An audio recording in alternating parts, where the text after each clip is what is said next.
विज्ञान की topic wise श्रृंखला चल रही थी, उसका आज ये तीसरा पार्ट लेके आए हैं। जिन्होंने भी दो पार्ट नहीं देखा वो चैनल पे विजिट करके देख सकते हैं। अब आपको बता दूं इसमें क्या क्या शामिल, तो पहला तो कोशिका विज्ञान, उसके बाद कौन कौन सा टॉपिक शामिल किया गया उसकी भी बात कर लेते हैं। देखिए पारिस्थितिकी के बारे में भी बात करेंगे। देखिए पारिस्थितिकी से भी लगभग कितने क्वेश्चन शामिल किया जा रहे हैं। देखिए लगभग 79 क्वेश्चन इससे है और कोशिका से लगभग 50 क्वेश्चन होंगे और भी एक टॉपिक। और उसके बाद पर्यावरण प्रदूषण से देखिए मैं आपको दिखा दे रहा हूँ कितने क्वेश्चन इसमें हैं। इसके लगभग 47 क्वेश्चन है। लगभग हम 200 प्लस क्वेश्चन आपको देने वाले हैं, तो वीडियो में लास्ट तक बने रहना और धैर्य बना के रखना है। आपको एक एक चीज़ समझ में आएगी। तो चलते हैं प्यारे साथियों। आज का पहला क्वेश्चन जो है कोशिका विज्ञान से यानी कि सेल चैप्टर से है। तो देखिए सेल नाम किस जीव वैज्ञानिक ने सर्वप्रथम दिया था, तो आप बताओगे रॉबर्ट हुक ने दिया था सेल नाम। चलते हैं नेक्स्ट क्वेश्चन लेते हैं। कोशिका को वनस्पति कोशिका से विभेदित करता है तो सेंट्रियोल। आपको बता दूं सेंट्रियोल किसमें केवल वनस्पति कोशिका पाया जाता है, जंतु कोशिका में नहीं पाया जाता है। चलते हैं। कोशिका में राइबोसोम की अनुपस्थिति में कौन सा कार्य संपादित नहीं हो सकता। यहाँ पर नहीं शब्द को आपको हमेशा ध्यान रखना है। तो आप जानते हैं सेंट्रोसोम राइबोसोम क्या करता है, तो राइबोसोम प्रोटीन का संश्लेषण, प्रोटीन का घर, तो आप बताओगे प्रोटीन का संश्लेषण कौन करता है, तो राइबोसोम करता है। माइटोकॉन्ड्रिया काम करना बंद कर दे तो कोशिका में कौन सा कार्य नहीं हो सक पाएगा, तो माइटोकॉन्ड्रिया का काम क्या है, भोजन का ऑक्सीकरण करना, क्रेब्स चक्र द्वारा भोजन को बनाना। एक क्रेब्स चक्र में कितने 38 एटीपी ऊर्जा मिलता है। चलते हैं। कोशिका का ऊर्जा गृह किसे कहा जाता है, पावर हाउस किसे कहा जाता है, पावर हाउस ऑफ सेल, तो आप क्या बताओगे माइटोकॉन्ड्रिया को कहा जाता है। चलते हैं। सबसे बड़ा कोशिकांग कौन सा है, तो बताओ प्लास्टिड का सबसे बड़ा कोशिकांग होता है। चलते हैं। कोशिका का संश्लेषण कहाँ पर होता है, प्रोटीन का संश्लेषण अभी बात हो चुकी है, राइबोसोम में प्रोटीन का संश्लेषण होता है। पादप कोशिकाओं के सबसे बाहरी आवरण कौन सा है, तो कोशिका भित्ति। कोशिका भित्ति आप बताओ जंतु कोशिका में नहीं पाया जाता, बाहरी जो खुरदला वाला परत होता है पेड़ों में पाया जाता है, मनुष्य में या किसी भी जंतु में पादप कोशिका भित्ति नहीं पाई जाती है। ये आप पादप कोशिका और जंतु कोशिका में अंतर आप जान सकते हैं इसको। चलते हैं। कोशिका को निश्चित रूप कौन प्रदान करता है, तो आपको बता दूं, लेकिन यहाँ पर कौन सा, ये यहाँ पर आगे लिखना चाहिए पादप कोशिका को कौन सा प्रदान करता है रूप, तो आप बताओगे कोशिका भित्ति। जबकि जंतु कोशिका में आप क्या बताओगे, कोशिका झिल्ली। दोनों में अंतर है आपको। कोशिका द्रव में उपस्थित महीन शाखित तो झिल्लीदार और अनियमित नलिकाओं का घना जाल क्या कहलाता है, तो अंतः प्राद्रव्य जालिका कहलाता है। ईआर जिसे कहते हैं, इंडा ईआर कहते हैं, ईआर भी इसे कहते हैं, रेटिकुलम। प्रोटीन का निर्माण का सक्रिय स्थल कौन सा, तो प्रोटीन का निर्माण आप बताओगे कहाँ, राइबोसोम में होता है। कोशिकीय श्वसन का सक्रिय स्थल आप बताओगे श्वसन कहाँ पर, तो माइटोकॉन्ड्रिया में होता है। आवड़ी लवक, आवड़ी मतलब जिसमें रंग नहीं होता, तो जड़ की कोशिकाओं में क्या है, आवड़ी लवक, जिसे ल्यूकोप्लास्ट कहा जाता है। अच्छा, क्रोमोप्लास्ट जहाँ रंग प्रदान करने की बात होती है, क्रोमोप्लास्ट किसमें नहीं पाया जाता, तो बताओगे जंतु कोशिका, जंतुओं में नहीं पाया जाता है। फूलों और बीजों में क्या है, क्रोमोप्लास्ट पाया जाता है। और पत्तियों में, पत्ती का कार्य क्या है, हरा प्रदान करना, हरा रंग प्रदान करना पत्तियों का, तो बताओ क्रोमोप्लास्ट। तीनों को आप कर देखिए, आवड़ी लोग, जिस आवड़ी मतलब जिस वर्ण में होता रंग, आ लग जाए मतलब जो जहाँ पर रंग ना हो। आप देखते हो जड़ों में कोई रंग होता है, आप बताओगे नहीं होता, तो इसका मतलब क्या हो जाएगा, वहाँ पर आवड़ी लवक के कारण होता है। फूल विभिन्न प्रकार का रंग कौन प्रदान करता है, तो क्रोमोप्लास्ट, तमाम प्रकार के रंग। और हरा देखो पत्तियों का रंग क्या होता है, हरा होता है, तो क्रोमोप्लास्ट आप याद कीजिएगा, क्रोमोप्लास्ट के कारण हरा होता है। चलते हैं। कोशिका की आत्महत्या का थैली किसे, तो लाइसोसोम को आत्महत्या का थैली कहा जाता है। अब कैसे याद करोगे, मरने के बाद व्यक्ति क्या बनता है, लाश बनता है, तो आत्महत्या के बाद भी तो लाश बनता है, तो ऐसे करके आप याद कर सकते हैं। लाइसोसोम में पाया जाने वाला एंजाइम जिनमें जीव द्रव्य में घुलना देने से नष्ट कर देने की क्षमता होती है क्या कहलाता है, तो हाइड्रोलाइटिक एंजाइम। देखिए कितना जबरदस्त क्वेश्चन इसमें शामिल है। 80% से अधिक सेल में क्या होता है, तो बताओ कि जल पाया जाता है। किसकी उपस्थिति के कारण पादप कोशिका और पशु कोशिका में अंतर पाया जाता है, तो अभी बात हो चुकी है। कोशिका भित्ति किसमें पाया जाता है, केवल आपको बता दूं पादप कोशिका में कोशिका भित्ति पाया जाता है। गाली जीभ आदि बाजी का मुख्य कार्य क्या है, श्रावण करना, विभिन्न चीज़ों का श्रावण करना, निकालना कह सकते हैं। या इसका गाल्जी बॉडी या गाल्जी का काम श्रावण नहीं होता, यहाँ पर आपको याद रखना है, परिवहन करना इसका कार्य होता है, ऊर्जा का परिवहन करना, ये आपको याद रखना। श्रावण वहाँ पर लिखा हुआ था। डीएनए रखता है, डीएनए क्या है तो बताओगे माइटोकॉन्ड्रिया जो है, डीएनए कहाँ पर होता है तो बताओ डीएनए, माइटोकॉन्ड्रिया में डीएनए।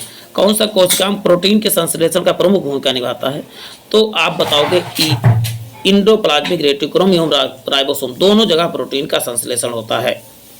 प्रोग्राम सेल डेथ का कोशिकीय और आणविक नियंत्रण क्या कहलाता है तो एंजिंग कहलाता है। देखिए इसको आपको याद रखना है, प्रोग्राम सेल डेथ का एंजिंग कहलाता है, याद रखना। नेक्स्ट क्वेश्चन है प्यारे साथियों, कौन सा अंगक जंतु कोशिका में उपस्थित नहीं होता तो आपको बता रहा हूं लौह या प्लास्टिक यानी रंग प्रदान वाली चीज जंतु कोशिका में नहीं पाए जाते हैं। अब लाइसोसोम का कार्य करते हैं, अंतः कोशिका पाचन में कार्य करते हैं। अंतः कोशिकीय पाचन में कौन सहायक है तो आप बताओगे लाइसोसोम। कोशिका भित्ति किसमें पारगम्य झिल्ली है, एक प्रकार की क्या है अर्ध पारगम झिल्ली कह सकते हैं। माइटोकॉन्ड्रिया के भीतर वलन क्या कहलाता है तो क्रिस्टी कहलाता है, उसके भाग अंदरी भाग को क्रिस्टी कहा जाता है। माइटोकॉन्ड्रिया किसमें अनुपस्थित तो जीवाणुओं में अनुपस्थित होता है माइटोकॉन्ड्रिया, ये आपको याद रखना है। जीवाणु में यानी बैक्टीरिया में माइटोकॉन्ड्रिया नहीं पाया जाता, ये आपको याद रखना है प्यारे साथियों। जीव द्रव्य या प्रोटोप्लाज्म शब्द सर्वप्रथम किसने प्रतिपादित किया था तो आप क्या बताओगे तो यहाँ पर जीव द्रव्य का शब्द सबसे पहले किसने का प्रयोग किया था तो आप क्या बताएंगे ब्रुजार्डिन ने, या खोज कहा जाएगा तब भी, लेकिन तथा सारकोड सॉरी ये शब्द का प्रयोग किसने किया था तो शब्द का प्रयोग जो है खोजा तो ब्रुजार्डिन ने, लेकिन शब्द का प्रयोग सर्वप्रथम सारकोड ने किया था। शब्द का प्रयोग किसने सा से शब्द, सा से सारकोड, आपको याद रखना है, दोनों में अंतर है। और इसका नाम प्रोटोप्लाज्म है, पुरकुंजे ने इसका नाम प्रोटोप्लाज्म, वैसे पुरकुंजे का ज्यादा नाम फेमस है, यहाँ लयमार्क को हटा दीजिएगा।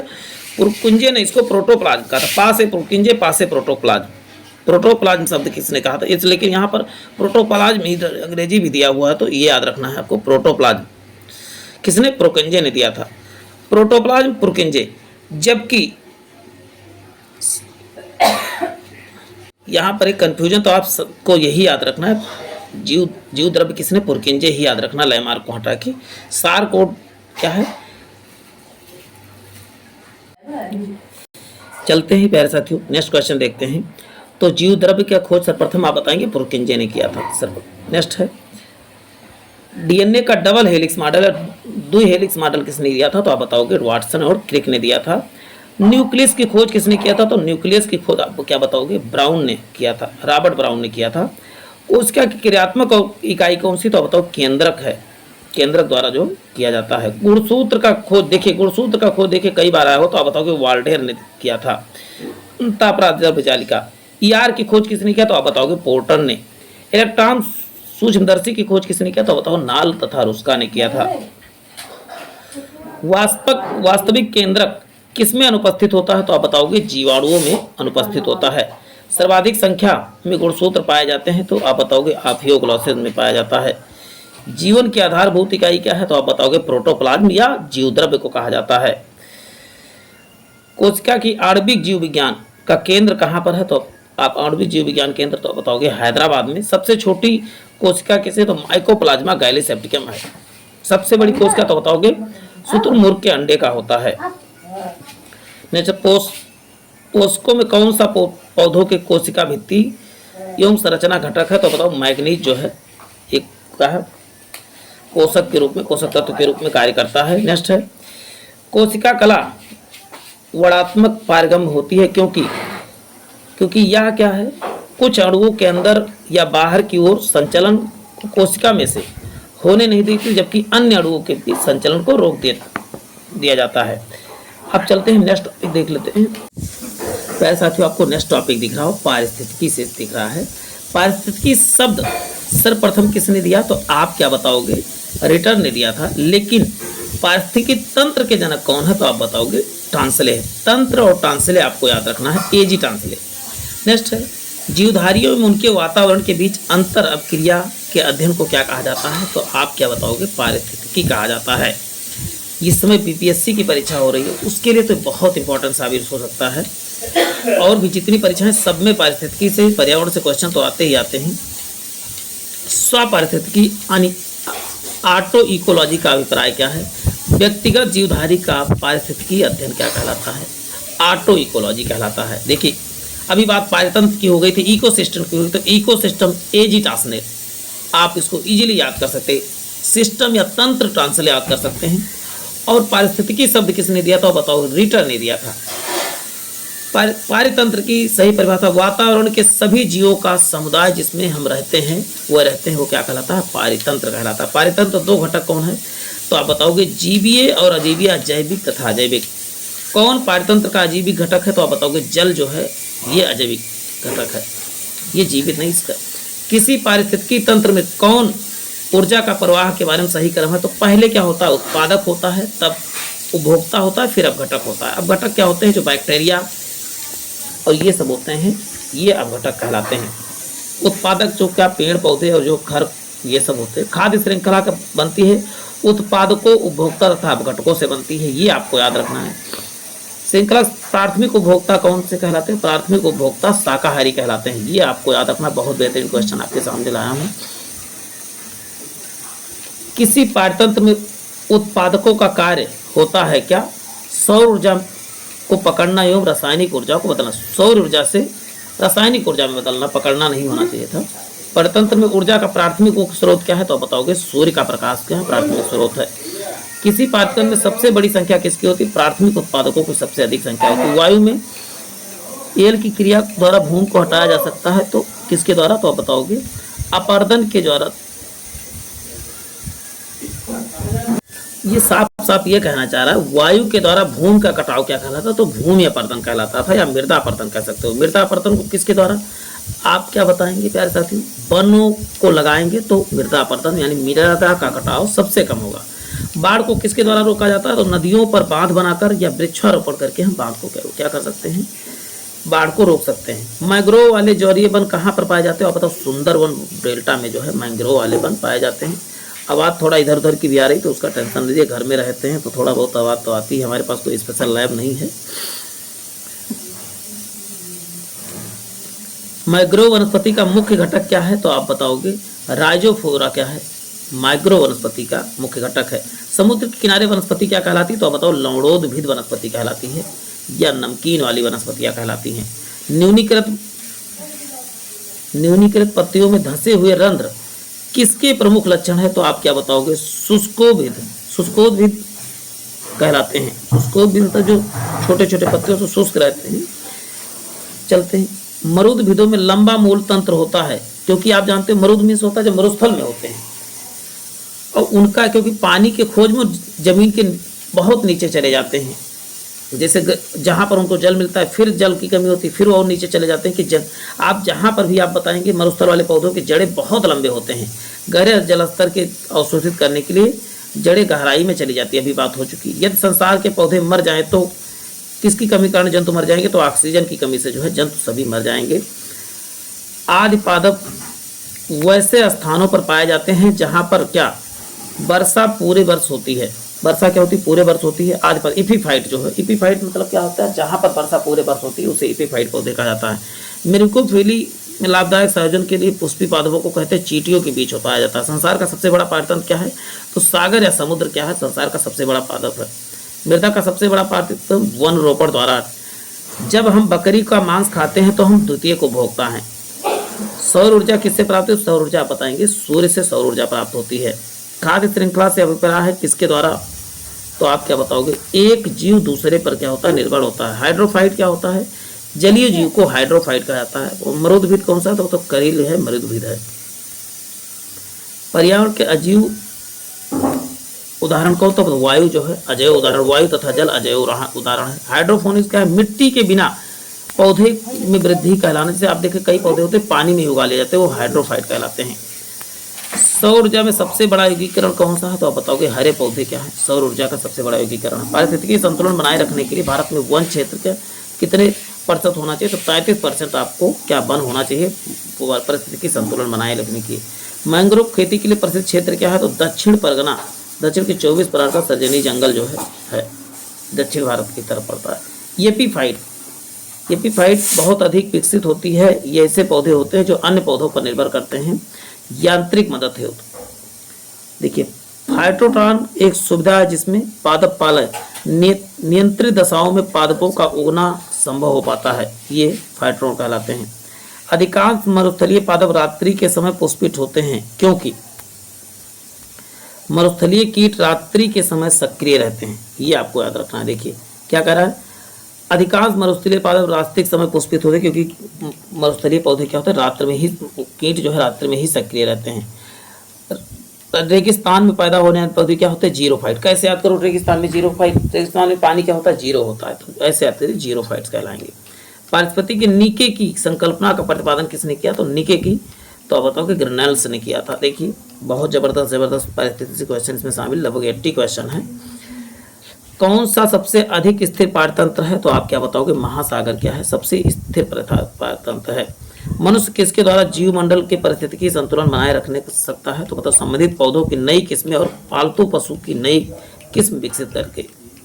सामाजिक वानिकी किसे कहते हैं, तो सामाजिक वानिकी आप क्या बताओगे, सहकारी स्वामित्व वाली भूमि पर उपयोगी पौधों को उगाना और उसकी व्यवस्था करना क्या कहलाता है, सामाजिक। सहकारी स्वामित्व वाली, कई लोग मिलके जो है भूमि इकट्ठा करें और पौधों को उगाएं और उनकी व्यवस्था करें।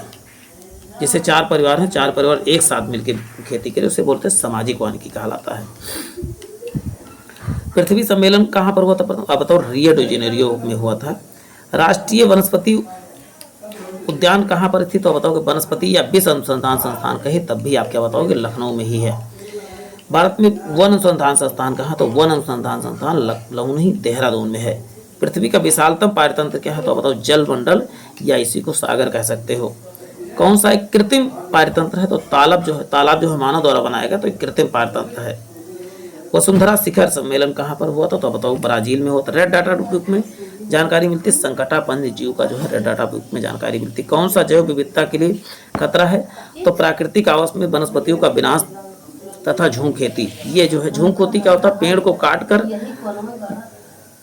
जो है खेत की जाती है, फिर उसकी उर्वरता खत्म कर फिर दूसरी जगह पेड़ काट के की जाती है। पारिस्थितिकी असंतुलन के लिए प्रमुख कारण क्या है, तो वनोन्मूलन जो है।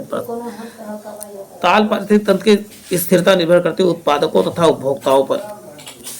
प्रकृति के संतुलन को तय करने वाला मुख्य कारक क्या है, तो बताओगे मानव गतिविधियां जो है पारिस्थितिकी संतुलन को तय करने का मुख्य कारक है। वैश्विक विरासत वन का माना जाता है किसे, पश्चिम बंगाल के सुंदरवन को जो है, सुंदरवन डेल्टा कहाँ पता होगा, तो पश्चिम बंगाल में है। नेक्स्ट है, वह वर्णक जो वनस्पति की परावैज्ञानिक किरणों को दुष्प्रभाव से बचाता है वह कौन सा है, तो बताओ कि फाइकोसाइनिन है। सर्वाधिक जैव विविधता कहाँ पर पाई जाती है, तो उष्णकटिबंधीय वनों में सर्वाधिक जैव विविधता पाई जाती है।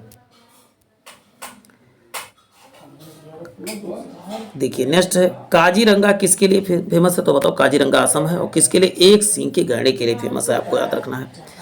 पारिस्थितिकी तंत्र में तत्वों का चक्रण किसके द्वारा, भूर रासायनिक चक्र है। चिपको आंदोलन किससे, तो बताओगे वन कटाई से। चिपको आंदोलन के प्रणेता कौन है, इसका उत्तर आपको कमेंट बॉक्स में देना है। इको मार्ग पर्यावरण से के प्रति मैत्रीपूर्ण हो उसको दिया जाता है। वातावरण में ग्रीन हाउस गैसों के बाहुल्य के कारण प्रभावित हुए के सिवाय ऑक्सीजन निषेचन प्रभाव से के सिवाय से।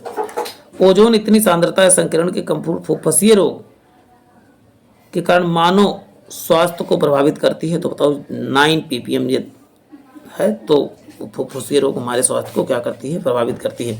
विश्व को सबसे तेजी से बढ़ने वाला जल पादप कौन सा है, तो बताओ कि जल हाइसिंथ है।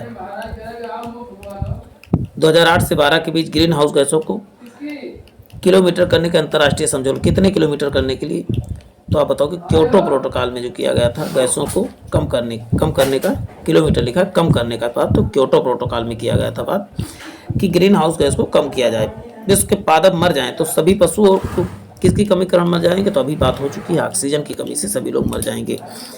जब पादप विविधता में प्राकृतिक आवास में संचारित किया जाए तो क्या संरक्षण कहते हैं, तो बताओ स्वास्थ्य, मतलब जहां पर हो वहीं पर उनको संरक्षित किया जाए तो उसे स्वास्थ्य स्थानीय कहा जाता है। नेक्स्ट, अत्यधिक वनोन्मूलन सबसे अधिक खतरनाक प्रभाव क्या है, तो मृदा अपरदन, मृदा का कटाव अधिक होगा यदि वन नहीं रहेंगे तो। चारण आहार श्रृंखला के आधार तल में जीव होते हैं, तो क्या बताओगे उत्पादन होते हैं, जो स्टार्टिंग चारण आहार यानी कि जो चरने वाले वो उत्पादक होते हैं। पर्यावरण आयोजन के लिए मूलतः संबंधित संगठन क्या है, बताओगे नीरी है। चलते हैं, नीरी का मुख्यालय कहाँ, तो बताओगे नागपुर महाराष्ट्र में है। मैंग्रोव वनों में वैश्विक तापन का क्या प्रभाव होगा, तो मैंग्रोव विशाल क्षेत्र में जलमग्न हो जाएंगे। यदि वैश्विक तापमान बढ़ता है तो क्या होगा, जो कहते हैं कि बर्फ गलेगा और बर्फ क्या होता है पानी के रूप में परिवर्तित हो जाएगा और सभी मैंग्रोव क्या हो जाएंगे, गल के पानी में डूब जाएंगे। भारत में धारणीय विकास के लिए दृष्टिकोण से विद्युत उत्पाद का सबसे बड़ा अच्छा स्रोत क्या है, तो बताओ जल विद्युत सबसे अच्छा स्रोत है, बिना प्रदूषण वाला स्रोत है। धारणीय विकास के लिए जिनके संदर्भ में अंतर पीढ़ीगत संवेदना का विषय है, तो आप क्या बताओगे, प्राकृतिक संसाधन है। चलते हैं, दो भिन्न समुदायों के बीच संक्रांति क्षेत्र क्या कहलाता है, तो बताओगे इकोटोन कहलाता है। दो भिन्न समुदाय के बीच जब एक संक्रांति क्षेत्र क्या कहलाता है, बताओ इकोटोन कहते हैं। एक मनुष्य के जीवन पूर्ण रूप से धारणीय करने के लिए आवश्यक न्यूनतम भूमि को क्या कहते हैं, तो बताओ पारिस्थितिकीय पदचाप कहा जाता है। कौन एक प्रवाल विरंजक के सबसे अधिक प्रभावी कारक है, तो बताओ सागरीय जल का सामान्य तापमान में वृद्धि होना, ये सागरीय जल का प्रभावी कारक है। नेक्स्ट, किस देश में विश्व के तापमानों को आंकड़े इकट्ठे करने के लिए वैश्विक वायुमंडल की चौकाती स्टेशन स्थापित नहीं किया गया, तो बताओगे भारत में। नाइट्रोजन एक क्या है, तो बताओगे हरित गृह गैस नहीं है, CO2 है। CO2 ये हरित गृह गैस होता है। अब नेक्स्ट टॉपिक आता है प्रदूषण से, इससे देख लेते हैं।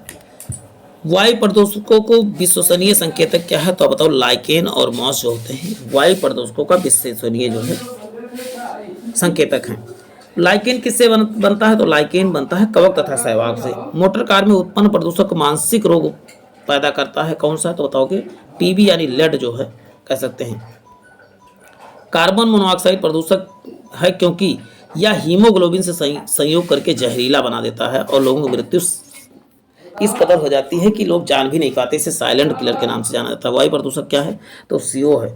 मुंबई और कोलकाता जैसे शहरों में का मुख्य प्रदूषक क्या है, तो बताओ CO प्लस या SO2 है। वायुमंडलीय प्रदूषक नहीं तो कार्बन डाइऑक्साइड जो है वायुमंडलीय प्रदूषक में नहीं आता है, लेकिन हाँ ये ग्रीन हाउस गैसेज में आता है, ये चीज़ याद रखना है। हरित गृह गैस में सबसे अधिक प्रभावशाली गैस कौन सी है, तो होता है CO2 है।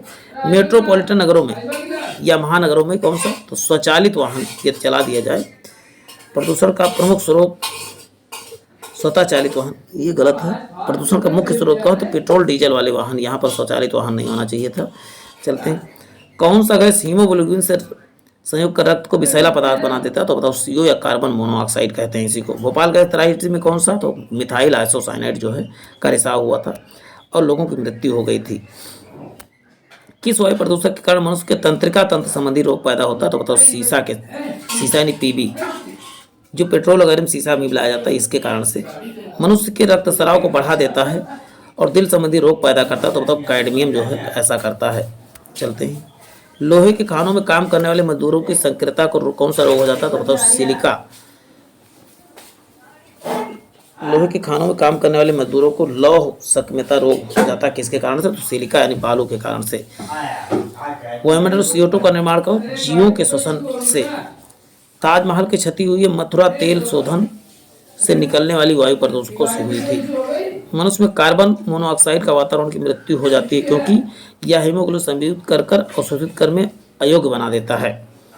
पृथ्वी वायुमंडल में उपस्थित ओजोन स्तर है परावैंगनिक किरणों को प्रवेश करने को कम करता है, परावैंगनिक किरणों को रोकता है, यानी कि हमारी क्या करता है, सहायता करता है, परावैंगनिक किरणों से हमको बचाता है। कौन, ओजोन परत। मीना माता महामारी रोग 1965 में जापान के लोग मरे थे पानी में, किस प्रदूषण के कारण से, पानी में पारा की आ गया था, इसी कारण से मछलियों ने पारा को खा लिया था, मछली को आदमी खाए और इसी कारण से उनको मीना माता रोग हो गया था और लोग मर गए।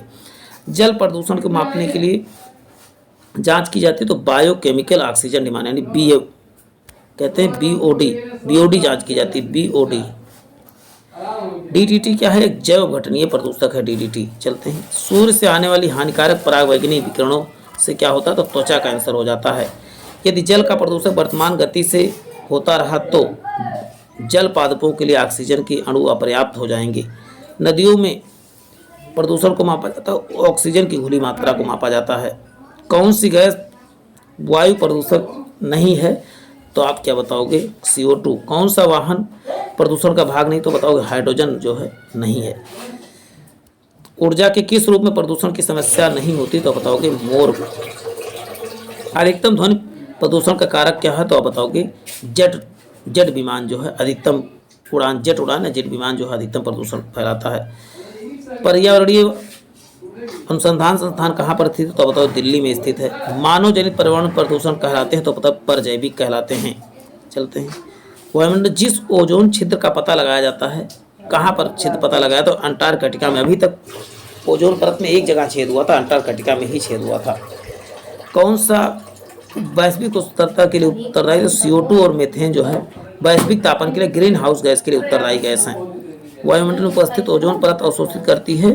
तो आप बताओ ओजोन परत किसको? तो अल्ट्रावायलेट किरणों को, या अल्ट्रावायलेट किरणों को क्या करती है? अवशोषित। तेजाब वर्षा पर्यावरण की किस प्रदूषण से होती है? तो बताओगे किससे? आप यहाँ पर एक चीज़ गलत लिखा हुआ, तो यहाँ पर NO2 नाइट्रोजन डाइऑक्साइड और प्लस SO2 यहाँ पे याद करना, दोनों गलत है इसमें। तेजाब वर्षा इनके कारण से होती है, NO2 प्लस SO2 के कारण से होती है, ये आपको याद रखना है, वो गलत लिखा हुआ। ग्रीन हाउस गैस का अर्थ क्या है? तो आप बताएंगे वायुमंडल में ग्रीन हाउस गैसों का घनीकरण के कारण वायुमंडल में तापमान का बढ़ना। धूल प्रदूषण रोकने के लिए उपयुक्त क्या है? तो बताओ नीम जो है धूल प्रदूषण को, इसलिए पेड़ों को जो है रोड के किनारे लगाना चाहिए था, नीम को। जैव निम्नीकरण क्या है? तो बताओ कागज जैव निम्नीकरण क्या है? इसको आप जो दोबारा रीयूज कर सकते हैं। पराध्वनिक जीव विमान पैदा करते हैं लोग। पतला किसको पतला करें? तो बताओ ओजोन को। O3 यहाँ पर लिखो, O3 को पतला कर देते हैं। फ्लाई ऐश वातावरण प्रदूषण को किसके द्वारा उत्पन्न होता है? थर्मल पावर प्लांट के द्वारा उत्पन्न होता है। चलते, बहुत जल्दी खत्म हो रहा है तो आप परेशान न हो। कौन सा जैव निम्नीकरण प्रदूषण है? तो आप बताओगे वाहित मल भी जो है जैव निम्नीकरण है, इनको मतलब खत्म किया जा सकता है। प्रदूषक के रूप में फिनोलिक्स को गंदे पानी में किसका उपयोग करने से निकाला जाता है? तो बताओ कि बहुलक अधिशोषण से। सबसे खराब प्रदूषक कौन सा? तो बताओ कार्बन डाइऑक्साइड सबसे खराब प्रदूषक है।